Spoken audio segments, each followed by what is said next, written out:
जी नमस्कार, स्वागत है विताना एजुकेशन के ऑनलाइन क्लासेस में। और हम मध्यकालीन भारत के इतिहास को इस वक्त समझ रहे हैं, जिसके अंतर्गत हम मुगल कालीन सभी बादशाहों को समझ लिया था। अब आज का जो विशेष टॉपिक है, हम मुगल कालीन साहित्य और कला पर फोकस करने वाले हैं, जिससे संबंधित प्रश्न हमारे एग्जाम में निश्चित आते हैं। तो उससे संबंधित मुगल काल से संबंधित मुगल कालीन कला और साहित्य, जिसके अंतर्गत हमने कॉलम वाइज कुछ टॉपिक्स लिखे हैं, जिसमें मुगल कालीन साहित्य कहाँ से प्रश्न आते हैं, साहित्य में किस पुस्तक ने किसकी रचना किसने की, उससे संबंधित प्रश्न आते हैं। उसे हम लोग आज एकदम ट्रिकी वाइज याद करने का प्रयास करेंगे, जो अभी समझ कर उसे हम याद भी कर लेंगे। हालांकि ये सारे विशेष टॉपिक जो है हम अपनी सभी चैप्टर में मुगल कालीन जितने भी हमने बादशाह को पढ़ाया था, उस बादशाह से संबंधित जो टॉपिक्स थे, जो पॉइंट्स थे, उस वक्त ही हमने क्लियर करा दिया था। फिर भी हमने उसमें से फिर दोबारा जो है जो इम्पॉर्टेंट रहता है उसको फिर हमने साहित्य और कला को एक तरफ निकाल कर और याद कराने का प्रयास करेंगे। इसमें हमने देखेंगे कि आगे चल के अनुवाद विभाग से संबंधित पॉइंट्स मिलेंगे, और मुगल कालीन जो चित्रकला का डेवलपमेंट हुआ था, विकास जो हुआ था, उसे भी समझेंगे। हालांकि मुगल काल में मुगल सम्राट और जो दरबारी थे, दरबारी जो चाहते थे उसी क्षेत्र का विकास होता था। इस वक्त जब मुगल कालीन भारत के मुगल सत्ता जब चल रहे थे, तो इस वक्त कोई लोक कला का विकास नहीं हुआ। लोक कला का अर्थात यह होता है कि यदि कोई जनता यानी कोई आम पब्लिक जिस किसी कला का डेवलपमेंट करना चाहती थी, तो वो नहीं हुआ। यदि दरबारी और राजा को जो पसंद आता था जिस कला के क्षेत्र में, वही विकास हुआ। जैसे जिसने जिसको संरक्षण दिया उसी का डेवलपमेंट अधिक देखने को मिलता है। तो यह कह सकते हैं कि राज्य कला का डेवलपमेंट हुआ, परंतु लोक कला का विकास नहीं होता है मुगल काल में। तो ये चित्रकला से संबंधित प्रमुख बिंदु को समझेंगे। इसके अलावा हम यह देखेंगे कि मुगल काल में स्थापत्य कला का सर्वाधिक विकास होता है, उसे भी हम समझने का प्रयास करेंगे कि किसने कौन सी इमारतें बनाई थी और वह कहाँ पर स्थित है, जहाँ से प्रश्न डायरेक्ट बनते हैं। तो इसे समझते हैं। चलिए शुरू करते हैं। इसमें सबसे पहले हम यह जानेंगे मुगल कालीन साहित्य में मुगल कालीन राजभाषा क्या थी। तो मुगल काल का जो राजभाषा थी वह थी फारसी, यानी मुगलों का जो राजभाषा थी क्या थी, फारसी थी। वह जितने भी पुस्तकें अपना लिखा करते थे, अधिकतर पुस्तकें फारसी में अनुवाद करते थे और फारसी में ही लिखा करते थे।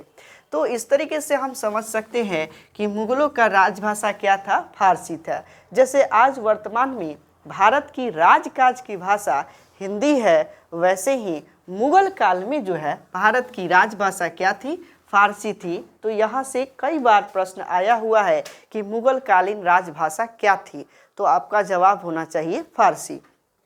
अब इसके बाद हम देखेंगे कि मुगल काल में प्रमुख पुस्तकें और उसके लेखक, यानी किस पुस्तक की रचना किसके द्वारा की गई। तो सबसे पहले जब मुगलों का यहाँ पर भारत में आधिपत्य होता है बाबर के समय में, तो सबसे पहला पुस्तक जो है तुजुक ए बाबरी, यह तुजुक ए बाबरी जिसे बाबर नामा कहते हैं, यह बाबर की आत्मकथा है और इसे स्वयं बाबर ने ही लिखा था। बाबर की आत्मकथा कौन है, तो तुजुक ए बाबरी या बाबरनामा। तो यहाँ से प्रश्न आने की संभावना रहती है कि बाबर के द्वारा रचित उसकी आत्मकथा किसने लिखी है और उसका नाम क्या है।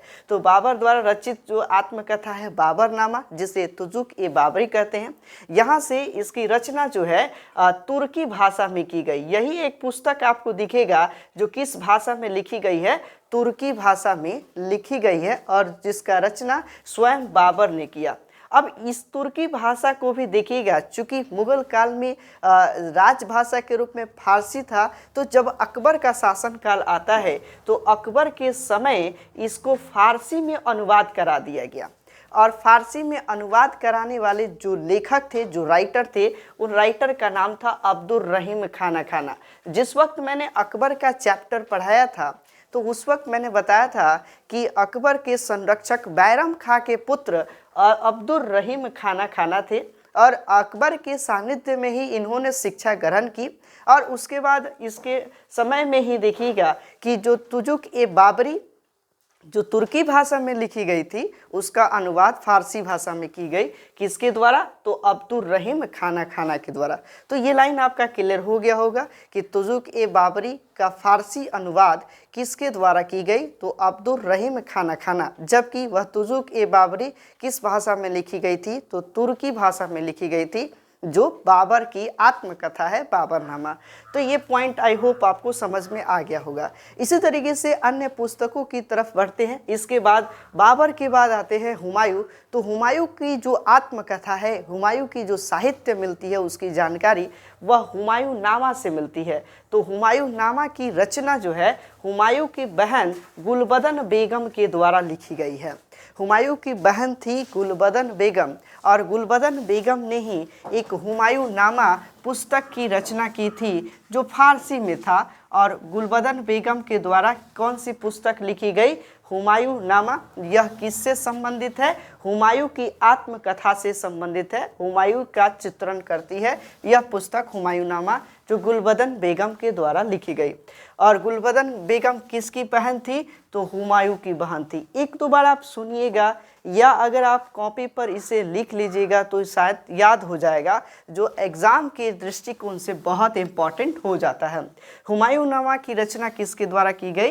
गुलबदन बेगम के द्वारा की गई। इसके बाद आते हैं कि अकबर के साहित्य के बारे में, यानी अकबर के उसकी आत्मकथा के बारे में जिस पुस्तक की से जानकारी मिलती है, उस पुस्तक का नाम है अकबरनामा। और यह अकबरनामा बहुत इंपॉर्टेंट है। अकबरनामा कई खंडों में बनाया गया, जिसका तीसरा खंड यानी तीसरा अध्याय जो है वह आईने अकबरी कहलाता है, और उसकी रचना किसके द्वारा की गई? अबुल फजल के द्वारा की गई।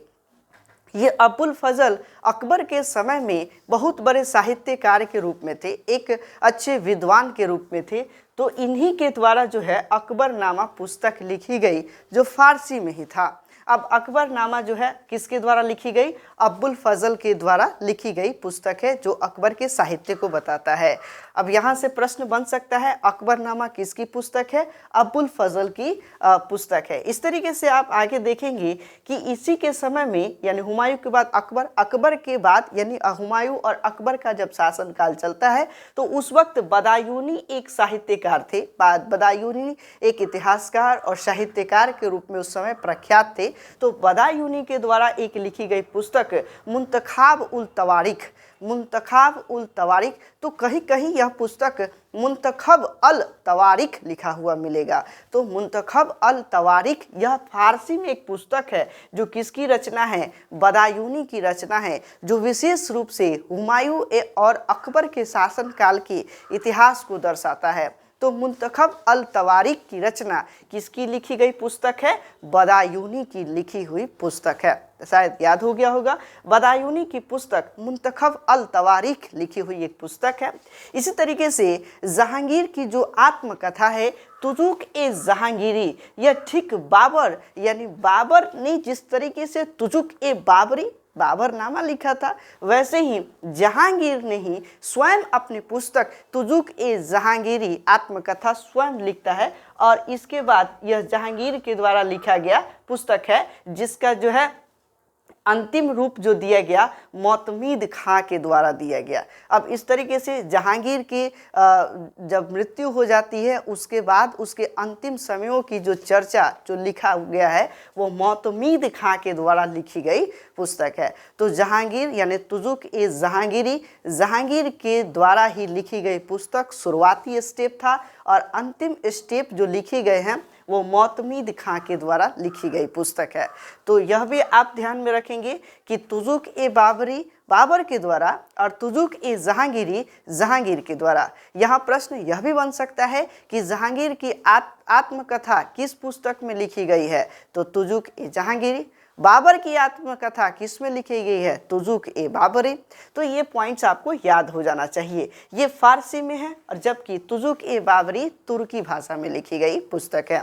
इसी तरीके से आगे हम समझते हैं कि मुगल कालीन साहित्य में पादशाहनामा एक पुस्तक है, जो अब्दुल हामिद लाहौरी के से लिखा गया है। अब्दुल हामिद लाहौरी ने बादशाह नामक पुस्तक लिखी, जिससे कि उस वक्त का मुगल काल के इतिहास की जानकारी इस पुस्तक से मिलती है। इसी तरीके से शाहजहां के समय में शाहजहां नामक पुस्तक जो शाहजहां के इतिहास को दर्शाता है, शाहजहां की आत्मकथा को दर्शाता है, शाहजहांनामा, यह इनायत खां के द्वारा लिखा गया है। इनायत खां ने शाहजहांनामा पुस्तक की रचना की थी। इनायत खां के द्वारा शाहजहांनामा पुस्तक की रचना की गई थी। इसी तरीके से रुकात-ए आलमगीरी, देखिए बहुत इंपॉर्टेंट पॉइंट है, रुकात-ए आलमगीरी यह औरंगजेब के पत्रों का संकलन है। तो यहाँ पर नाम थोड़ा सा याद करने में आपको असुविधा अगर फील होती होगी तो आप इसे ट्रिक सेट कीजिए। रुकात-ए आलमगीरी, आलमगीरी मतलब अलमारी, अलमारी में से चिट्ठी निकाल के रुक रुक के जाता हुआ यदि है तो वह पत्र से संबंधित है, यानी पत्रों का संकलन। प्रश्न अगर आ जाए कि कौन सी ऐसा पुस्तक है जो पत्रों का संकलन को लिखी गई है, तो रुकात-ए आलमगीरी किसके द्वारा लिखी गई है? औरंगजेब के द्वारा लिखी गई है। अगर आप ट्रिक सेट कर लीजिएगा तो भी याद हो जाएगा। रुकात-ए आलमगीरी किसकी पुस्तक है? तो औरंगजेब के द्वारा पत्राचार का जो संकलन है वह इस पुस्तक में लिखी गई है फारसी में। इसी तरीके से फतवा-ए-जहांगीरी, यह शेख निजामुद्दीन अहमद के द्वारा लिखी गई पुस्तक है। शेख निजामुद्दीन अहमद के द्वारा फतवा-ए-जहांगीरी नामक पुस्तक की रचना की गई। शेख निजामुद्दीन अहमद के द्वारा फतवा-ए-जहांगीरी। उसी तरीके से मंजूल बहरीन, यह बहुत इंपॉर्टेंट है, कई बार एग्जाम में आया भी है। मंजूल बहरीन, इसका मतलब होता है दो समुद्रों का मिलन, और यह पुस्तक जो है दारा शिकोह के द्वारा लिखी गई पुस्तक है। ये मंजूल बहरीन एक फारसी शब्द है, और दारा शिकोह जो था वह सहिष्णु शासक के रूप में था। हालांकि इसका शासन तो चला नहीं, यह शाहजहां के ही पुत्र के रूप में था और उत्तराधिकार के युद्ध में औरंगजेब के द्वारा कई बार पराजित हुआ था। और यह जो है हिंदू और मुस्लिम दोनों को मिलाकर चलने वाला एक शासक के रूप में था, और इसने हिंदू और मुस्लिम से संबंधित यानी दो समुद्रों के मिलन का एक इतिहास लिखा था। उसमें हिंदू और मुस्लिम के सभी अच्छाइयों को जो है चित्रण किया हुआ है। इस पुस्तक का नाम है मंजूल बहरीन। तो यहाँ से भी प्रश्न बनने की संभावना बनती है। यदि आप स्टेट पीसीएस का एग्ज़ाम वगैरह देते हैं तो यहाँ से प्रश्न निश्चित आने की संभावना होती है कि दारा शिकोह के द्वारा जो पुस्तक लिखी गई थी उस पुस्तक का नाम क्या है? मंजूल बहरीन। और मंजूल बहरीन जो है दो समुद्रों के मिलन से संबंधित है, यानी दो बड़े बड़े धर्म जिसमें हिंदू और मुस्लिम इन दोनों को जो है मिश्रण से संबंधित जो है यह पुस्तक लिखी गई थी मंजूल बहरीन दारा शिकोह के द्वारा। इसी तरीके से अकबर के समय में देखेंगे कि अकबर ने एक अनुवाद विभाग का स्थापना किया था। जितने भी पुराने पुस्तकें थे, जो अलग अलग भाषाओं में पुस्तकें थे, उन सभी भाषा वाली पुस्तकों को उसने फारसी भाषा में अनुवाद कराने का काम किया। और अनुवाद कराने के लिए उसने अलग प्रकार के एक विभाग ही खोल दिया, अनुवाद विभाग। ये अकबर के समय में फैजी के नेतृत्व में इस विभाग की स्थापना किया गया। ये फैजी कौन थे? तो ये अबुल फजल के ही भाई थे फैजी, और फैजी के द्वारा जो है इन्हीं के नेतृत्व में अनुवाद विभाग की स्थापना की गई अकबर के समय। तो जितने भी हिंदू धर्म से संबंधित जो पुस्तकें थे, जो पौराणिक पुस्तकें थी, उन लगभग सभी पुस्तकों का जो है फारसी में अनुवाद कराया गया। जैसे कि पंचतंत्र, यह पंचतंत्र जो है कौटिल्य की रचना है, चाणक्य की रचना है, और इसका फारसी में अनुवाद करवाया गया अबुल फजल के द्वारा, और इसी को अनवार-ए-सुहेली कहा गया। अनवार-ए-सुहेली यानी फारसी अनुवाद किस पुस्तक का है? तो पंचतंत्र पुस्तक का है, जो कौटिल्य की रचना है। और किसके द्वारा कराया गया? तो अबुल फैजल के द्वारा करवाया गया, इसी अनुवाद विभाग के माध्यम से। इसी तरीके से रामायण, यह रामायण बदायूनी के द्वारा जो है इसका जो है अनुवाद कराया गया। इस तरीके से लीलावती, यह फैजी के द्वारा इसका अनुवाद किया गया। इसी तरीके से महाभारत जो है नकीब खां, फैजी, बदायूनी इत्यादि के द्वारा इसका जो है फारसी में अनुवाद करवाया गया।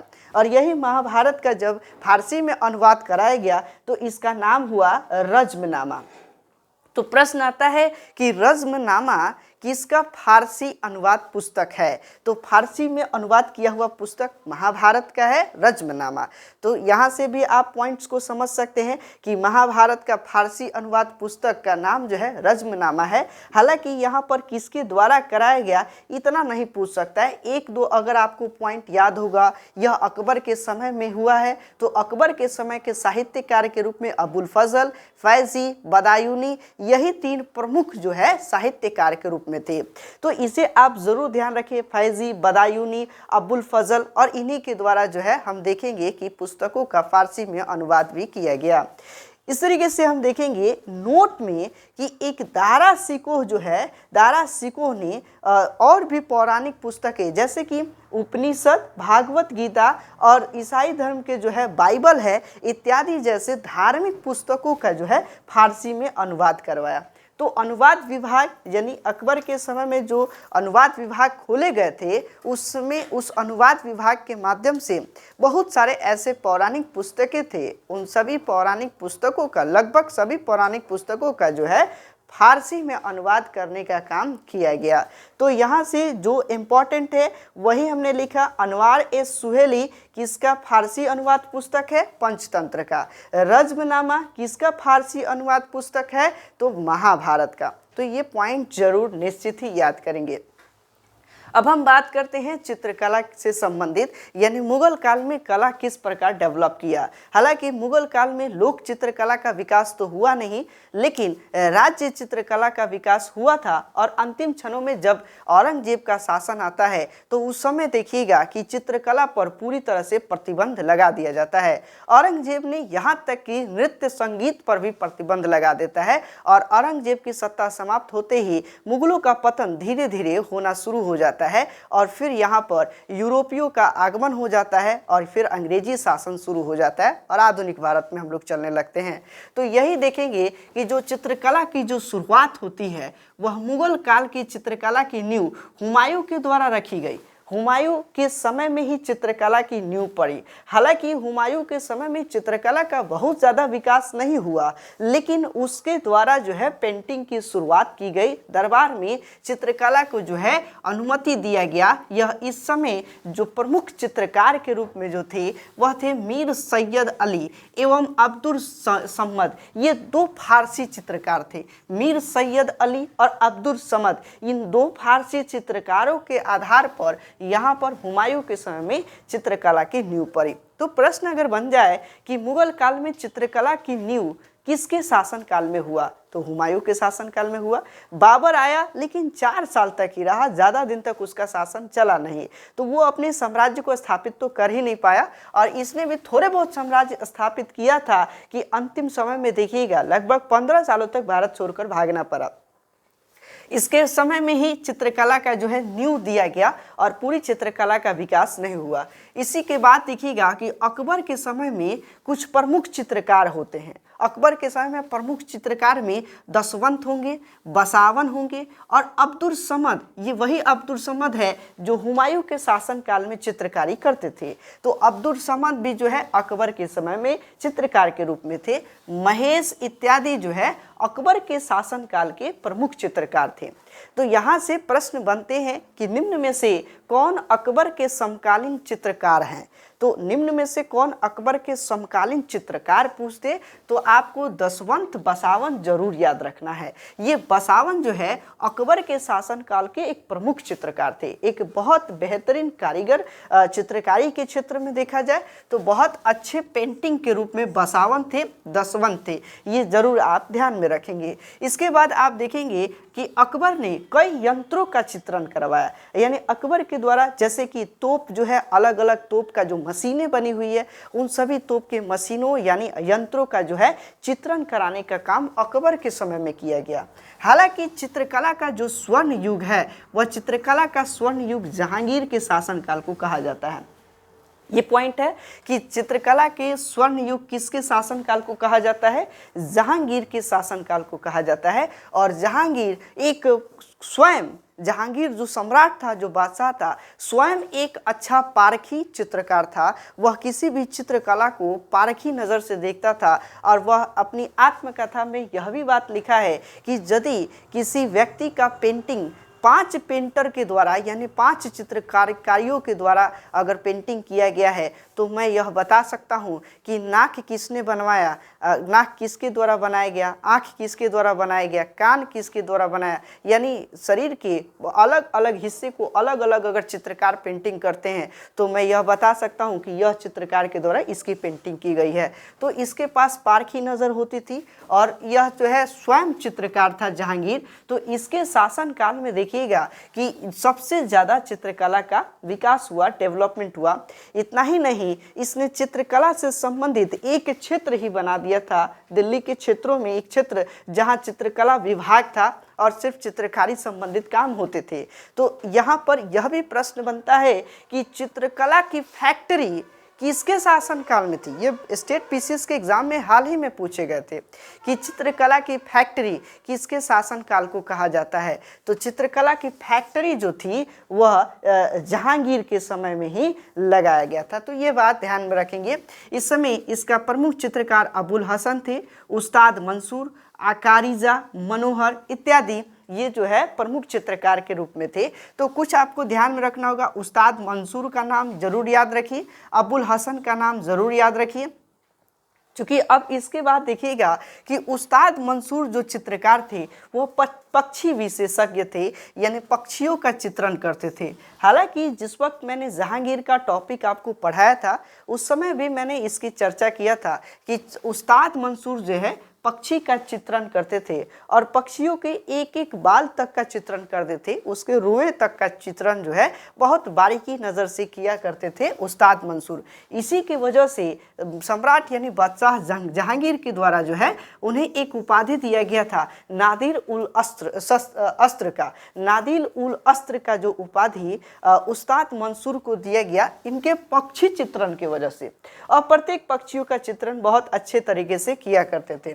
इसी तरीके से अबुल हसन, ये अबुल हसन भी जो है मनुष्यों का चित्रण करते थे, मानव का चित्रण करते थे, व्यक्तियों का चित्रकारी किया करते थे और यही व्यक्ति की चित्रकारी बहुत अच्छे तरीके से करते थे। जैसे हम लोग आज के समय में किसी का फोटोग्राफ लेते हैं, एकदम फोटोग्राफ की तरह चित्रकारी का काम जो है अबुल हसन के द्वारा किया जाता था और इससे प्रसन्न होकर जहांगीर ने इन्हें नादिर उल जमा के नाम से जो है उपाधि दिया था।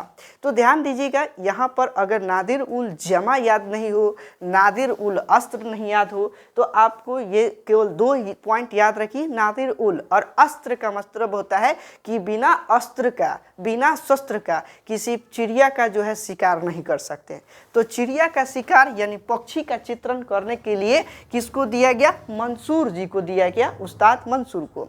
और अबुल हसन मानव की चित्रकारी करते थे जो नादिर उल जमा। एक और मुगल काल से संबंधित आपको पॉइंट बता दें, भारत में मुगल काल का जब दौर आया तो इस समय में ही भारतीय जो थे टोपी पहनना और जामा पहनना सीखा। तो जामा पहनना मतलब जहाँ पर इतिहास में जामा लिखा गया है, हालांकि जामा का मतलब हो गया पैजामा और कुर्ता। तो कुर्ता और पैजामा की जो है यहाँ से जो है परंपरा शुरू हो जाती है भारतीयों के द्वारा। तो यही जामा जो है, यह जामा मानव से संबंधित है। तो ध्यान रखेंगे कि मानव चित्रकारी के लिए अबुल हसन को जो उपाधि दिया गया था उसका नाम था नादिर उल जमा।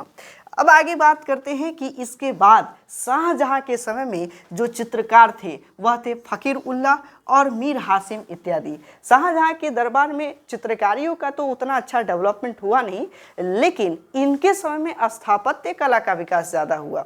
शाहजहां के समय में देखिएगा स्थापत्य कला का विकास हुआ, लेकिन चित्रकार के रूप में फकीर उल्लाह और मीर हासिम। तो अगर प्रश्न बन जाए कि फकीर उल्लाह किसके समय के दरबारी चित्रकार थे, तो शाहजहां के समय में दरबारी चित्रकार फकीर उल्लाह थे, मीर हासिम थे। तो ये पॉइंट आपको याद हो गया होगा। उस्ताद मंसूर जहांगीर के दरबारी चित्रकार थे। अब्दुल हसन ये भी जहांगीर के दरबारी ये चित्रकार थे। और अकबर के समय में बसावन, दसवन ये सब दरबारी चित्रकार के रूप में थे।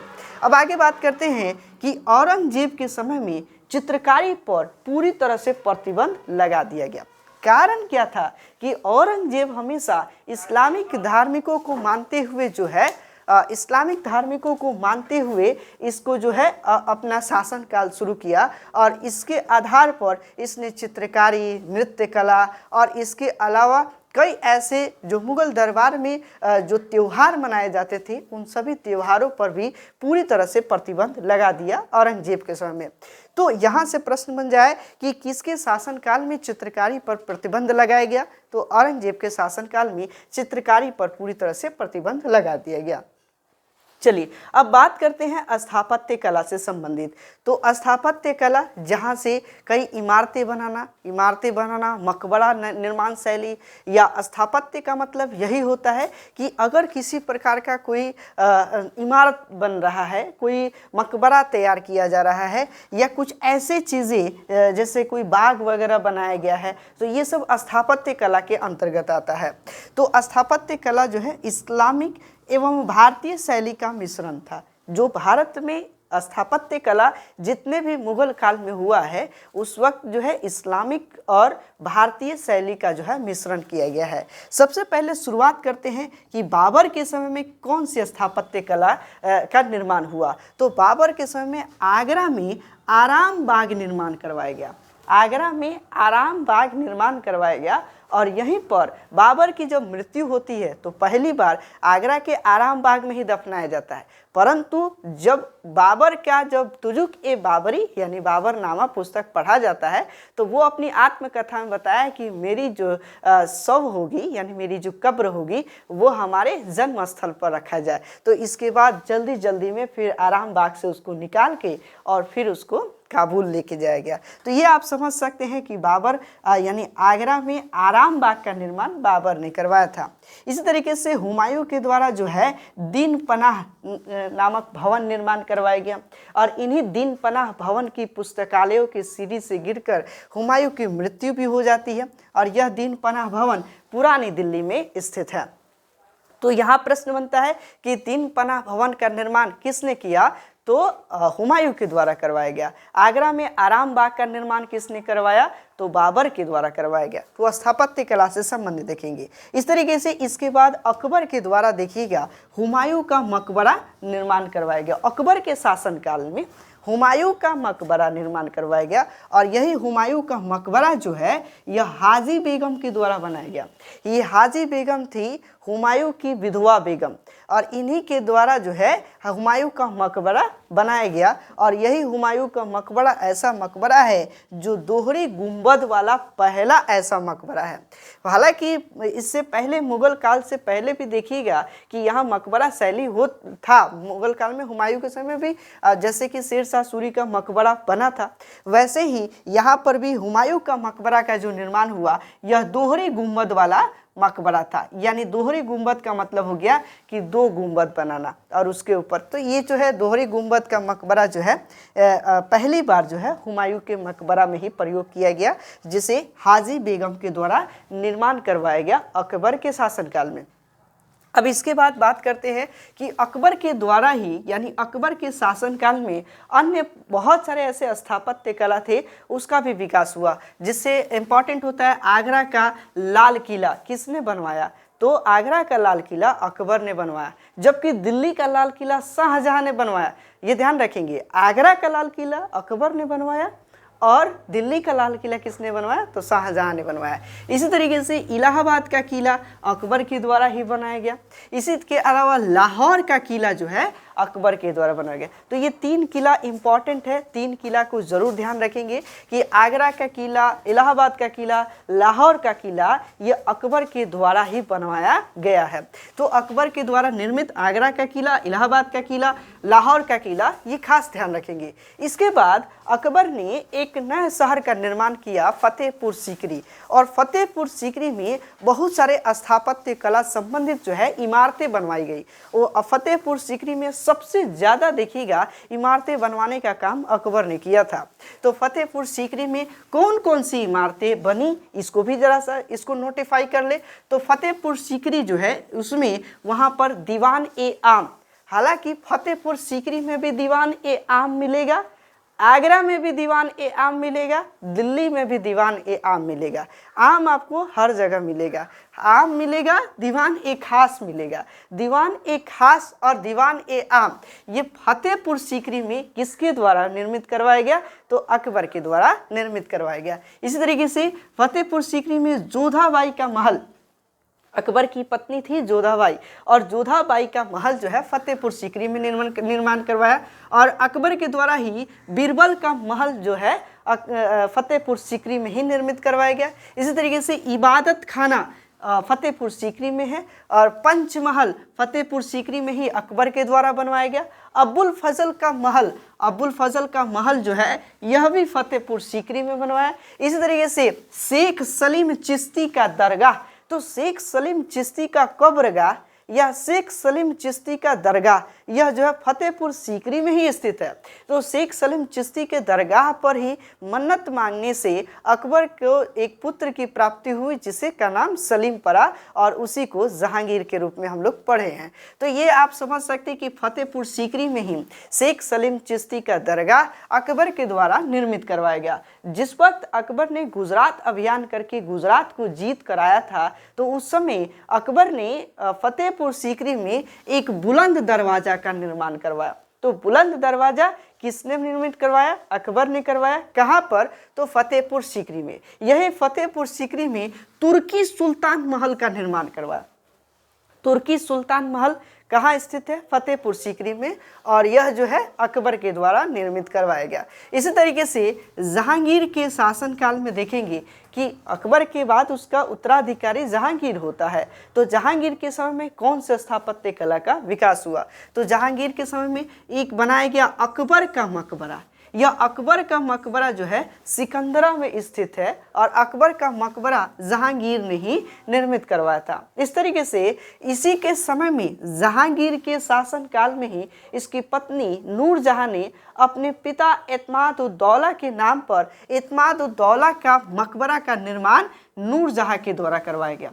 और ये पॉइंट मैंने जहांगीर के शासनकाल में भी पढ़ाया था कि एतमाद-उद-दौला का मकबरा किसके द्वारा निर्मित किया गया? नूरजहां के द्वारा। ये एतमाद-उद-दौला कौन थे?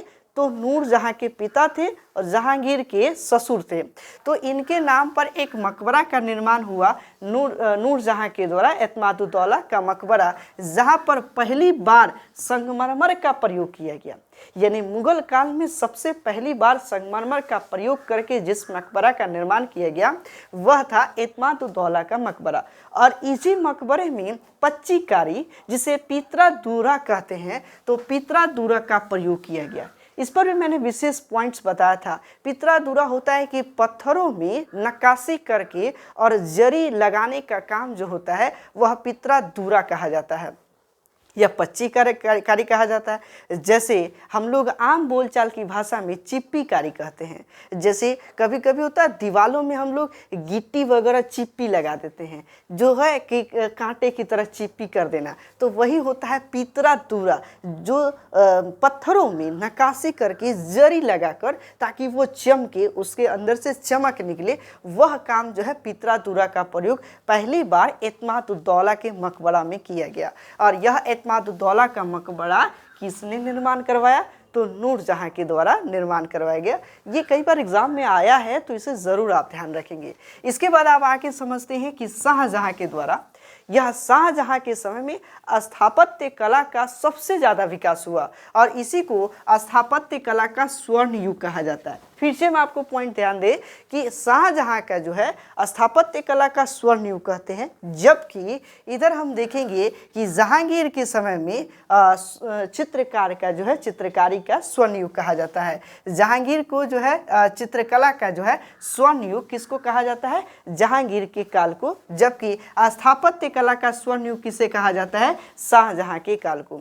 तो स्थापत्य कला का सबसे ज्यादा इमारतें बनाना, सबसे ज्यादा देखिएगा कि स्थापत्य का विकास जो हुआ वह शाहजहां के समय में हुआ। इसी ने आप देखेंगे दीवान ए आम, दीवान ए खास आगरा में बनवाया। देखिए मैंने आपको बताया था कि आम और खास जो है आपको फतेहपुर सीकरी में भी मिलेगा, आगरा में भी मिलेगा और दिल्ली में भी मिलेगा।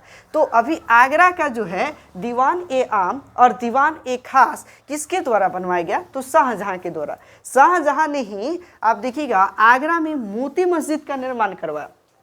शाहजहां का सबसे ज़्यादा स्थापत्य का डेवलपमेंट जो है आगरा के क्षेत्रों में होता है। तो शाहजहां ने मोती मस्जिद का निर्माण आगरा में करवाया। वही आगरा में आप देखिएगा कि ताजमहल भी है, तो शाहजहां के द्वारा ही अपनी पत्नी यानी दाम्पत्य प्रेम को हमेशा यादगार बनाने के लिए उसने ताजमहल का निर्माण करवाया।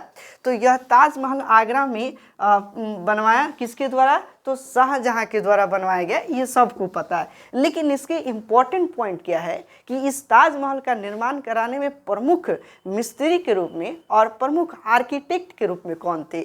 तो यहाँ पर उस्ताद अहमद लाहौरी जो थे यह प्रमुख मिस्त्री थे जिस वक्त ताजमहल बन रहा था। और इसी तरीके से उस्ताद ईसा खां जो थे वह आर्किटेक्ट के रूप में यहाँ पर काम किए। उसकी किस प्रकार इंजीनियर के रूप में, इंजीनियरिंग के रूप में जो है यह उस्ताद ईसा खां के रूप में यह ताजमहल का निर्माण करवाए थे। तो ये 2 पॉइंट आप जरूर याद रखें। ये बच्चों वाला प्रश्न हो गया कि ताजमहल का निर्माण किसने करवाया, तो ये आपको तो याद होगा शाहजहां। लेकिन ताजमहल में प्रमुख मिस्त्री कौन था? उस्ताद अहमद लाहौरी। और उसका नक्शा तैयार करना और उसके आर्किटेक्ट के बारे में जो जानकारी देना उस्ताद ईसा खां के द्वारा किया गया। तो ये 2 इंजीनियरों के बारे में जरूर आप याद रखेंगे। इसके बाद देखेंगे कि लाल किला दिल्ली में, दिल्ली का लाल किला किसके द्वारा बनवाया गया? तो शाहजहां। जबकि मैंने बताया कि आगरा का लाल किला, आगरा में भी लाल किला है जो किसके द्वारा बनवाया गया? तो अकबर के द्वारा बनवाया गया। वही दिल्ली का लाल किला जो है वह शाहजहां के द्वारा। देखिए एक जैसा मिलता जुलता जो प्रश्न होता है वही बार बार आपसे पूछे जाते हैं एग्जाम में, ताकि आप कंफ्यूज होकर आप गलती कर ले। तो आप ध्यान रखेंगे कि कंफ्यूज ना हो। दिल्ली का लाल किला शाहजहां ने बनवाया और आगरा का लाल किला अकबर ने बनवाया। फिर आपको मैंने बताया इसी तरीके से देखिए दीवान ए आम, मैंने बताया आम जो है दिल्ली में भी मिलेगा, आपको आगरा में भी मिलेगा और फतेहपुर सीकरी में भी मिलेगा। तो दीवान ए आम अब तक हम आगरा में थे और दीवान ए आम, दीवान ए खास और जामा मस्जिद जो है दिल्ली, ये दिल्ली में भी दीवान ए आम और आगरा में भी दीवान ए आम, दीवान ए खास जो है यहाँ पर शाहजहां के द्वारा निर्माण करवाया गया। इस तरीके से जामा मस्जिद का निर्माण दिल्ली में किसके द्वारा निर्मित है? तो शाहजहां के द्वारा, जो कि दिल्ली में ही स्थित है। इसी तरीके से आगे बात करते हैं कि एक जामा मस्जिद जो है आगरा में भी बनाया गया। देखिए दिल्ली का जामा मस्जिद तो है जो शाहजहां ने बनवाया, लेकिन आगरा में भी एक जामा मस्जिद है जिसको आगरा का जामा मस्जिद कहा जाता है और यह जहां आरा के द्वारा बनवाया गया। तो जहां आरा के द्वारा निर्मित जो जामा मस्जिद है वो आगरा के क्षेत्रों में बनवाया गया।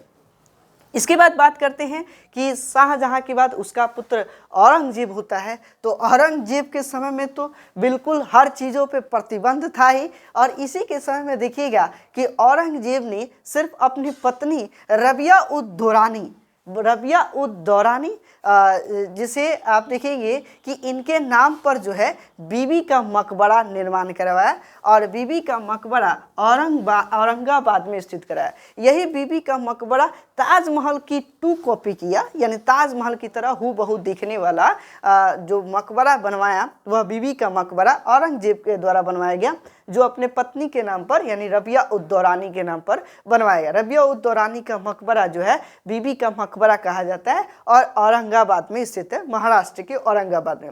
इसे जो है द्वितीय ताजमहल कहा जाता है। अगर प्रश्न आता है कि द्वितीय ताजमहल किस मकबरे को कहा जाता है, तो बीबी का मकबरा को कहा जाता है, जो किसके नाम पर है? रबिया उद दौरानी, जो कि औरंगजेब की पत्नी थी और उसके नाम पर जो है इसने मकबरा का निर्माण करवाया। अब बात करते हैं कि देखिए लाल किला जो है, लाल किला दिल्ली के लाल किला में एक मोती मस्जिद का निर्माण करवाया गया औरंगजेब के द्वारा। तो मोती मस्जिद का निर्माण औरंगजेब के द्वारा, हालांकि मोती मस्जिद आप देखिएगा कि शाहजहां ने ही बनवाया था। यह मोती मस्जिद आगरा में स्थित है जो शाहजहां ने निर्मित करवाया था, जबकि दिल्ली के लाल किला के अंदर एक मस्जिद जिसका नाम मोती मस्जिद है वह औरंगजेब के द्वारा बनवाया गया था। तो ये विशेष पॉइंट जो है एक दो बार अगर इस वीडियो को देखकर या आप इसे कहीं नोटबुक पर लिखकर अगर समझ लेते हैं तो निश्चित ही आपसे कई प्रश्न आसानी से बन जाते हैं। हम लोग अब इसके बाद के वीडियो क्लिप में कुछ प्रश्नों की श्रृंखला लेकर आएंगे, उसे आप ज़रूर प्रश्नों को जो है टिक कीजिए और अपना जो है ये देखिए कि हम किस एवज तक हमारी पढ़ाई चल रही है। मिलते हैं अगले क्लास के लेक्चर के साथ। अगर वीडियो हमारा पसंद आता है तो वीडियो को लाइक करना ना भूलें और अगर आपको ये चैनल अब तक आपने सब्सक्राइब नहीं किया है तो इस चैनल को ज़रूर सब्सक्राइब कर दें ताकि इसी प्रकार का वीडियो आपके सामने हमेशा प्रस्तुत करते रहें। धन्यवाद। Thanks a lot.